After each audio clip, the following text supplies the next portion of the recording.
Hi everyone, I'm Chloe. And I'm Zoe, and we are your podcast hosts. And welcome back to this week's episode of the IBelieve podcast. Today, it's Theatre Thursday. And we will be talking to some of the students in the Year 11 theatre production, as well as Mr Jennings. So let's cut to that now. Okay, so now we're here with Mr Jennings to talk about the Laramie Project. So to start off, how would you summarise the show? The play is actually set in Laramie, Wyoming in America, and it's a very famous verbatim theatre play that explores the community's reaction to a hate crime that occurs. A young gay man is beaten to death on the outskirts of the town, and the reaction to the event, I guess, explores the divisive attitudes towards homosexual people in America at that time in the late 90s. What inspired you to kind of create this show or bring it to QACI Theatre? Well, despite the fact that it's quite a heavy and serious play, I think it's a play that explores ideas that will resonate with our QACI community. And while we are also studying a unit on political theatre, which basically looks at Bertolt Brecht's theories around epic theatre, I wanted to, rather than produce one of Brecht's plays this year, apply some of his theatre maker intentions to a verbatim text, because a lot of verbatim plays utilise a lot of conventions that originated from Brecht's work. Yeah, wow, really interesting. So with that, what part of the production did you find the most difficult to create?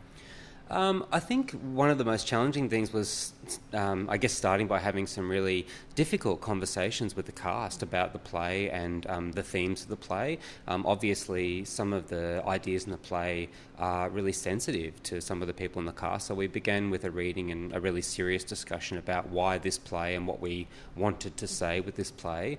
And I know that one of the challenges that the cast was seeing was, how do you stage a play that is essentially a whole lot of people's written transcripts or monologues? How do you bring that to life in an interesting theatrical way? So Miss Fletcher and I have been sort of working with a large ensemble, and we have created a whole lot of kind of dynamic stage moments to make the play more visual and to find some of the light-hearted moments, or to, I guess, focus on the hope that exists within the text as well, and not for it to be so heavy the whole way through.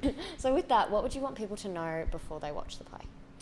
I think people, through reading the marketing material for the show, know that it is a serious text. I think people know that coming in to see the play. We would hope that people come to the theatre to be challenged and to think about sort of ideas more deeply than what they might experience through film or television. But ultimately, we want the audience to recognise that while some of the themes of the play may be challenging and confronting, that ultimately the play ends leaving people with a feeling of hope.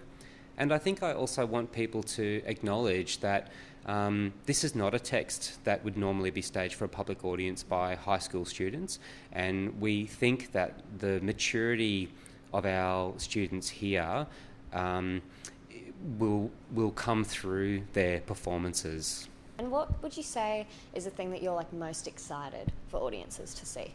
It has some beautiful theatrical moments in it. There are some outstanding performances by our students, performances that are truly captivating. We've been delighted to collaborate with the music department this year, who have created and arranged some original music for the show, as well as rearranged some existing music, which sounds absolutely beautiful. And we're also working with a bunch of film students who are creating some visual content to be projected in the show. So I'm really excited that it's a much larger collaboration than just the theatre department alone. Amazing, amazing. And now we have just some general questions about QACI Theatre. Sure. So what would you say to someone who's kind of thinking of coming to QACI and kind of tossing up what art they want to do? What would you say to encourage them to pick theatre? One of the most exciting things I think about the IB theatre course is that it is much more broad than just looking at drama in the QCAA system. Students get to look at a range of theatrical styles. It absolutely challenges them to look beyond their immediate context and to understand where world traditions have emerged from and how they have influenced contemporary theatre. Students also enjoy a very physical approach to theatre making, and I think that that's quite exciting. And they also have a lot of autonomy in being able to create their own pieces of theatre and to think about what they want to say through their art making. Okay, great. So now we're here with some of the Year 11s in the production. We have Pemay, Wavey and Asha. So can you guys tell us a little bit about your character and just summarise them?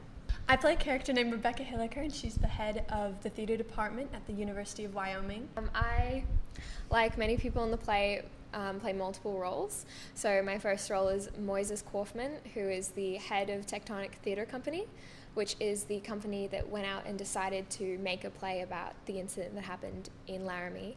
And then my second character is Aaron Kreifels, who found Matthew Shepard, the victim. I play Doc O'Connor, who is a limousine driver in the town of Laramie, and I describe him as the town's everyman, I think. He's well known, he's a long-time resident, he's been living there for a while, and he was Matthew Shepard, the hate crime victim's friend. So I think he has some really good contributions through his monologues to the storyline and putting in perspective for the audience the occurrences. Nice. And Pemay, what would you say is your favourite part or favourite line that you say? One that doesn't spoil. I really like, it's probably post the climax of the play when my character says, "The whole thing you see, it all ropes around hope, H-O-P-E." Because I think after a very tragic monologue that becomes before it, it really just encompasses the main theme of the play, which is hope after like tragic circumstances, and yeah. So what would you guys want to tell the audience before they watch it? I think it's really important to go into the play with an open mind, and I'm sure a lot of the people in our theatre cohort would do the same.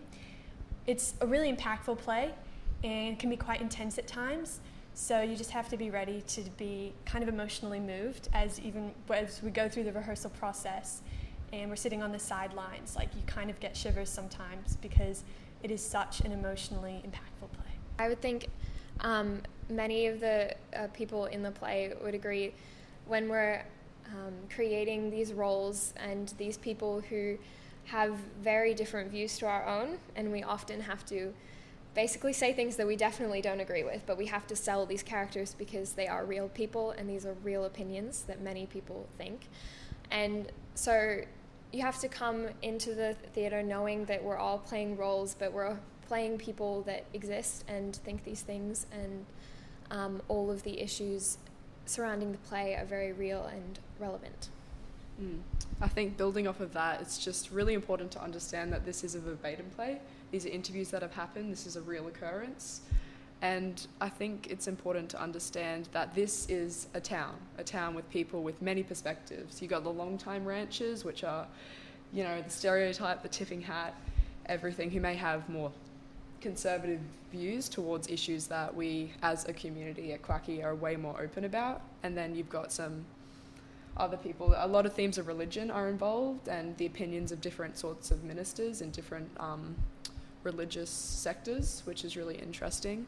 But I think just knowing and understanding that art's role in society is to make a comment on these issues. This theatre company created this play as a comment, to create something out of a tragedy. And I think this play has brought awareness to so many issues, and as a community at QACI, I think we're all really welcoming of LGBTQIA+ issues and ideas, and I think we're really grateful to be a part of that. But I think in many other places, people just haven't had the opportunity to understand or really address those issues in their life. So I think this play comes in from multiple perspectives, and it allows any kind of audience member, you know, maybe a parent or a teacher or a student who hasn't really made that connection yet. It doesn't attack them in any way, but it just shows them all these perspectives. In general, what drew you to choosing theatre at QACI as your art? I don't know. I really enjoy theatre because I get to use my own body and voice and I think knowing myself and creating that separation from self to like produce this large product is really, really important, and I find that very valuable. I think theatre also involves visual art, film and music, so I don't feel like I'm missing out on anything when I do theatre. I think it involves so many other aspects that I love to see on the stage. I chose theatre because I think it's not only is it like really a great thing to do, and if you're passionate about theatre, it's perfect to learn more about the history of theatre and types of theatre, and also perform your own things and direct your own things and everything. But theatre as a career is a very narrow career path, as is a lot of the arts, but I think the skills that you gain from studying theatre and being a part of productions, collaborative skills, and being able to create and share, and everything is just something so valuable. I think theatre as like an elective is such a unique opportunity. It gives you a lot of creative opportunity for individuality, even though you are playing often a different role. And like what Wavey and Pemay were saying, like you just learn so many skills of collaboration and working together, and like even specifically our theatre, like time management at times as well. And it's a lot of fun. It's kind of a break from the day, is not only getting to play someone else, but also from just getting to be yourself with other students. Also, what would you guys tell the grade 10s that have just started theatre this year? That it is a massive journey. Where you are now is not who you'll be in a year in terms of your understanding of theatre and why you enjoy theatre, I think. Everyone joined this subject just because they enjoyed it or wanted to try it, and I think you realise by doing this at QACI how deep theatre is and how it's written in response to so many social events. You have so much evolution and you're going to have so many skills under your belt, and you should be really, really excited for every time you are in theatre, because it's amazing all the new skills you learn. Building off of that, I think people who just see theatre might think it's a lot of practical work, and it is, and it's a really fun practical experience, but they don't realize how much theory is behind it, and it may seem daunting at first, seeing all of these theatre practitioners and everything and learning about the history of theatre, but it's actually really interesting, and you don't realize how easy it is to learn it and then apply it to directing. And also, I would definitely advise them to stay on top of their DN and written tasks. It's very important, and to submit a full draft and get as much written down as possible in those big tasks. Do it for yourself. If not anyone, finish it for yourself. Yep. I think I'd tell the grade 10s that it can be a really rewarding experience going through the theatre in IB if you take the time to like get the benefits of it, and invest time both in class and like your concentration outside of class. You can get so much out of it, and just learn so many skills, and not only about yourself, but you form a lot of friendships with other people. You can be vulnerable while on stage and in the classroom. And I think overall you just have to remember that you can do your best, and like no one's going to fully judge you for that, so it's good. Yeah, great. All right, amazing. So thank you guys for coming on the podcast today. Everyone, make sure you go and book your tickets. The link is in the bio. And we wish you guys lots of luck. Thank you. So another thank you to Mr Jennings, Asha, Pemay and Wavey for giving us an insight. If you want to book your tickets to the Laramie Project, the link is in bio. On the 24th, we have a special QACI community preview, and then the other shows are on the 25th and the 26th. And now it's time for your favourite segment of the podcast, Dempsey's Fun Fact. Hey everyone, it's me Dempsey, and I'm here today with another fun fact because facts are fun. My fun fact today is that Queen Elizabeth II is a car mechanic. She's trained. She could be if she wanted to, but she's a queen. Thank you.